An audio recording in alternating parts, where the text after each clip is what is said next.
Praise the lord.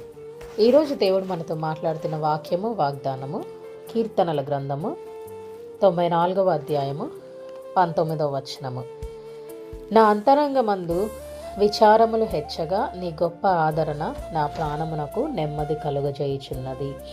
హల్లెలూయా. ఇంగ్లీష్లో అయితే విచారములు అంటే యాంగ్జైటీస్ అని ఉంటుంది, గొప్ప ఆదరణ అంటే కంఫర్ట్ అని ఉంటుంది. అంటే ఈ రోజుల్లో మనం ప్రతి విషయంలో కూడా చాలా యాంగ్షియస్ అవుతూ ఉంటాం. ఎందుకంటే ఆ యాంగ్జైటీ మరి హెల్త్ విషయంలోనే కానీ, సిచ్యువేషన్స్ విషయంలోనే కానీ, మన పరిస్థితులు మరి అనుకూలించినప్పుడు చాలాసార్లు మనము ఆతురత తొందరపడుతూ ఉంటాం. కానీ వాక్యం సెలవిస్తుంది, దేవుని గొప్ప ఆదరణ మనకు నెమ్మదిస్తుందంట. అంటే మనకి కంఫర్ట్ చేస్తుంది.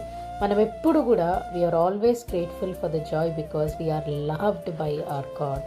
మన దేవుడు మనలను ప్రేమిస్తున్న దేవుడు కాబట్టి ఆయనకి మన పరిస్థితులన్నీ తెలుసు.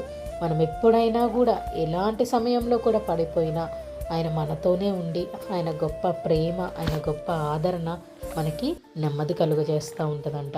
ఈరోజు నువ్వు ఏ పరిస్థితుల్లో ఉండి నువ్వు ఎంతగానో భయపడుతున్నావేమో, నా సిచ్యువేషన్స్ ఎందుకు మారట్లేదు, నేను ఇలా ఉంటున్నాను అని నువ్వు ఆందోళన పడుతున్నావేమో, దేవుని వాక్యం సెలవిస్తుంది ఆయన గొప్ప ఆదరణ మన ప్రాణమునకు నెమ్మదిస్తుందంట.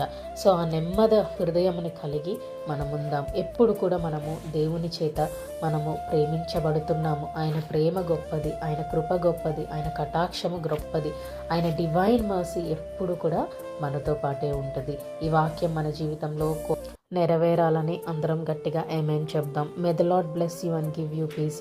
Have a fruitful day.